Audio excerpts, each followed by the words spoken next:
শুরু হলো বাংলাদেশ থেকে এবারের হজযাত্রা। প্রথম ফ্লাইটে সৌদি গেছেন ৩৯৮ যাত্রী। সার্বিক ব্যবস্থাপনায় সন্তুষ্ট মুসল্লিরা। এবারকে অনেক ভালো, অনেক আমরা যেভাবে টাকা জমা দিয়েছি সেভাবে সবকিছু পেয়ে গেছি। আমি কোনো ত্রুটি পাচ্ছি না, আই এম স্যাটিসফাইড। মানে বোর্ডিং পাসটা এবার ওই ইমিগ্রেশনের সাথে সাথেই দেওয়া হয়েছে।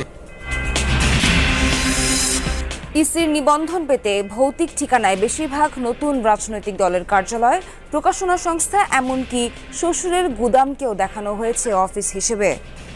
এখন যে মানুষ নতুনভাবে রাজনৈতিক দল গঠন করতে চাচ্ছে, এটা একটা ভালো দিক আমি মনে করি। অনেকে দল করেন, তিনি অতীতে যে অপরাধ করেছেন বা ভবিষ্যতে করবেন, সেই অপরাধ করে রাজনৈতিক একটা আশ্রয় পাওয়ার জন্য। নোয়াখালীর বেগমগঞ্জে দুর্বৃত্তদের গুলিতে এক যুবক নিহত। স্থানীয়দের প্রতিরোধ, ৩ সন্ত্রাসীকে গণধোলাই।